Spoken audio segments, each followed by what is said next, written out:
Assalamualaikum warahmatullahi wabarakatuh. Salam sejahtera bagi kita semua. Di sini saya akan mempresentasikan dan juga menjelaskan tentang database relasional. Yang mana di dalam database relasional itu ada berbagai macam jenisnya dan juga apa saja yang ada di dalam database relasional itu. Tujuan saya mempresentasikan ini ialah sebagai ujian akhir semester saya di salah satu perguruan tinggi swasta di Jakarta yang berbasis IT, yaitu lebih tepatnya di Universitas Teknologi Digital Indonesia. Oke, kita lanjut. Sebelumnya, izinkan saya memperkenalkan diri. Nama saya Muhammad Nur Ardiansah dengan NIM 203110032, yaitu dengan mata kuliah database non-relasional. Di sini materi ataupun teori yang saya bawakan adalah salah satu jenis database non-relasional MySQL, yaitu MongoDB. Oke, kita lanjut. Sebelum kita masuk ke dalam database non-relasional, di sini saya akan menjelaskan terlebih dahulu apa sih pengertian dari data tersebut, yaitu data adalah suatu sekumpulan ataupun keterangan yang mana memuat suatu fakta berupa kalimat, kata, simbol, angka, ataupun lainnya. Data di sini didapatkan melalui sebuah proses pencarian ataupun pengamatan yang tepat berdasarkan sumber-sumber tertentu.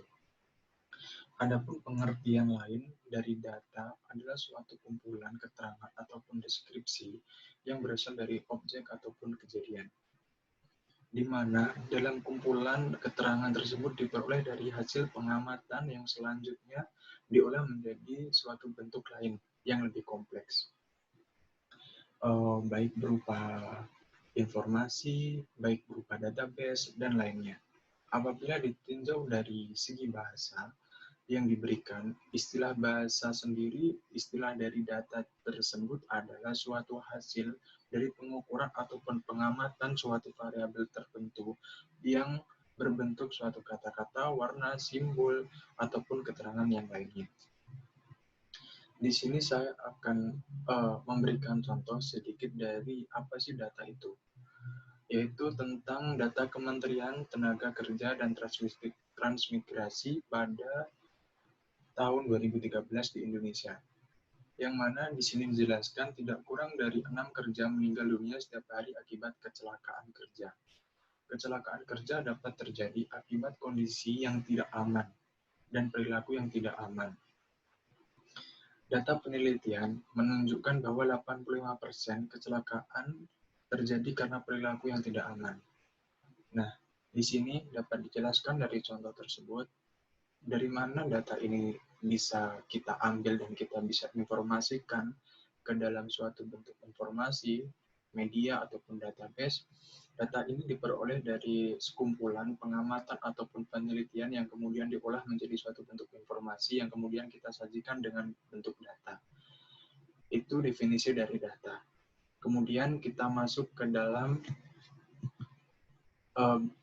basis data non-relasional, yaitu basis data yang struktur tidak mengikuti struktur data tabular kolom dan baris basis data relasional. Struktur penyimpanan data pada baris data relasional dioptimasi berdasarkan kebutuhan spesifik dan data yang akan disimpan. Oleh karena itu, di mana di dalam basis data relasional ini berbeda dengan basis data relasional yang struktur datanya secara umum sama dan menggunakan bahasa yang sama, yaitu SQL. Pada basis data non-relasional, secara untuk mengakses dan mengubah informasi pada basis data berbeda-beda tergantung kepada program basis datanya. Ada beberapa tipe basis data non-relasional, yaitu antara key value stories, yang mana struktur paling sederhana, data disimpan menggunakan struktur key value, dan juga memudahkan scaling atau menambahkan kapasitas sumber daya. Yang kemudian umum digunakan, yaitu contoh basis datanya Redis, Manifested, ataupun MongoDB. Yaitu tipe data lainnya yaitu column storage, yaitu data disimpan dengan struktur mirip basis data relasional. Basis data berbasis dan berkolom. Kemudian kita akan lanjut ke dalam MongoDB. Seperti yang saya jelaskan tadi di awal pembukaan, di sini saya akan membawakan teori ataupun materi tentang MongoDB. Apa sih MongoDB itu? MongoDB adalah suatu jenis database NoSQL yang cukup populer digunakan dalam pengembangan website. Berbeda dengan database jenis SQL yang menyimpan data menggunakan relasi tabel. MongoDB menggunakan dokumen dengan format JSON. Hal inilah yang dianggap membuat pengelolaan data menggunakan MongoDB lebih baik. Dan alhasil banyak perusahaan seperti Adobe, Google, dan EBA yang menggunakannya MongoDB ini. Sistem database ini menggunakan beberapa komponen, yaitu MongoDB ini menggunakan beberapa komponen, antara lain seperti keunggulan dalam menggunakan MongoDB untuk proyek. Antara lain yaitu komponen itu database. Database-nya merupakan wadah dengan struktur penyimpanan yang disebut collection. Dan collection ini merupakan tempat kumpulan informasi, data yang berbentuk dokumen.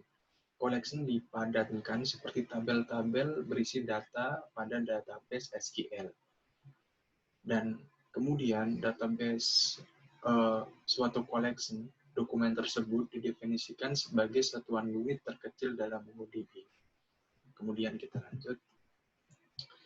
Keunggulan dari MongoDB tersebut ada beberapa macam yang dapat sini saya sampaikan, yaitu performa lebih cepat, pengelolaan database lebih mudah, mampu menampung banyak data yang bervariasi, memiliki kemampuan skalabilitas sesuai kebutuhan.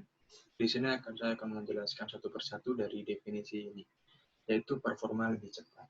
MongoDB menawarkan performa database yang lebih cepat dibandingkan database jenis SQL. Sebab database ini menggunakan dokumen dengan format JSON yang lebih ringan.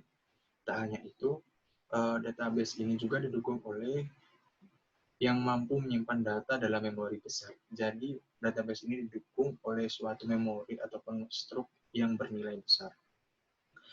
Kemudian kita lanjut ke dalam pengelolaan database lebih mudah. Dalam pengelolaan database ini, MongoDB akan jauh lebih simpel dan mudah, sebab tidak memerlukan struktur tabel yang akan semakin rumit seiring bertambahnya data. Jadi data semakin banyak, kita tidak perlu khawatir karena pengelolaan database dalam MongoDB ini lebih mudah.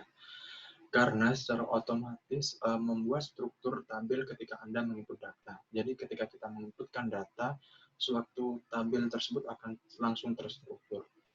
Selain itu, pengelolaan ini juga terintegrasi dengan JavaScript yang tertentu cukup familiar bagi developer.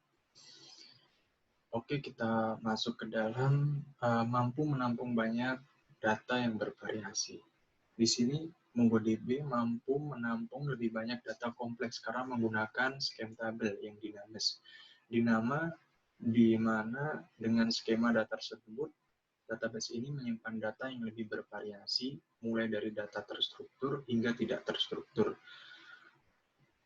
Oleh karena itu, data yang terstruktur tersebut merupakan data yang informasinya didapatkan langsung dari database, seperti data karyawan, data penjualan. Sedangkan data tidak struktur memiliki analisis untuk mendapatkan nilainya, seperti data berformat foto, video, teks, dan bersuara di website. Kemudian kita lanjut memiliki kemampuan skalabilitas kebutuhan. Sebagai jenis database NoSQL, MongoDB memiliki kemampuan untuk melakukan scale out.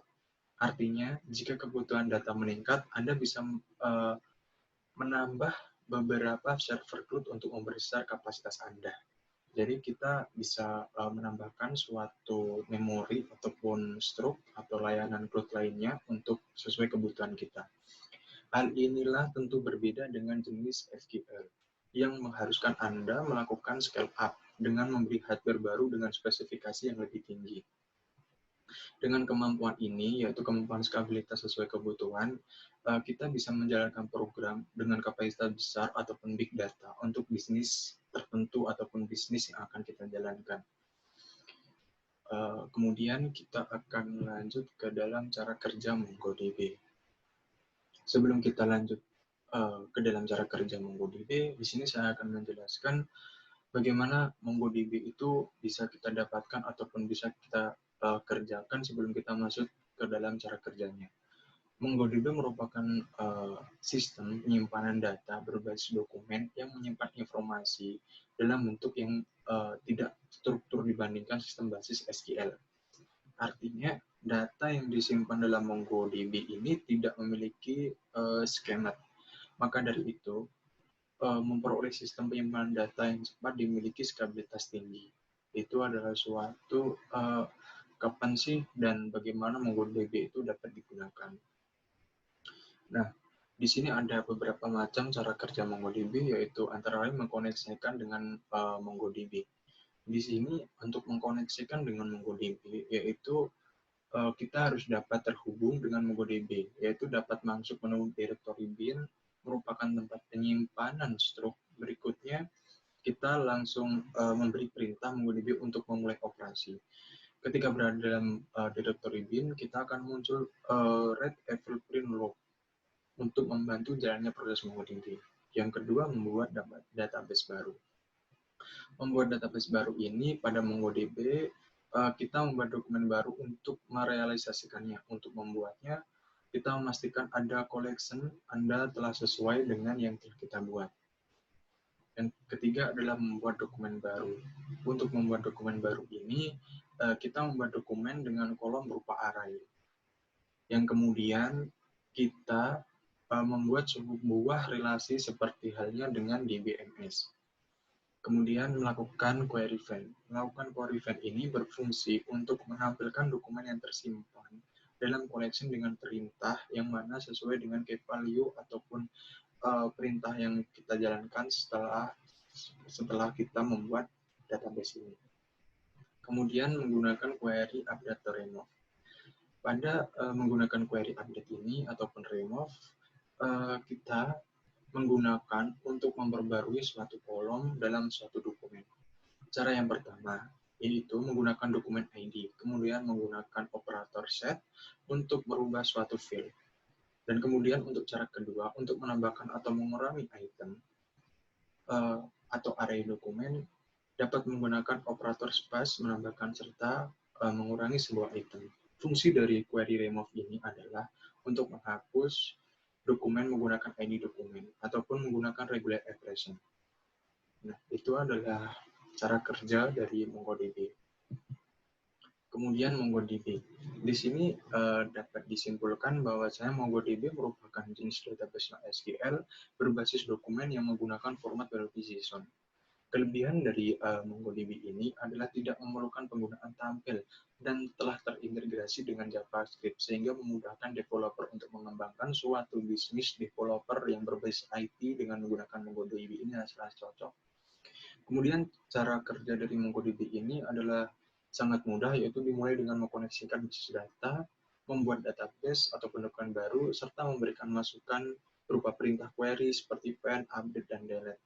Di sini dapat dijelaskan bahwasannya seperti cara kerja yang tadi, kita menggunakan database MongoDB ini lebih mudah, skabilitas lebih tinggi, dan tidak memerlukan suatu device ataupun komputer yang terlalu banyak karena kita bisa terkoneksi langsung dengan big data ataupun muat data yang besar dengan tambahan memori yang besar juga.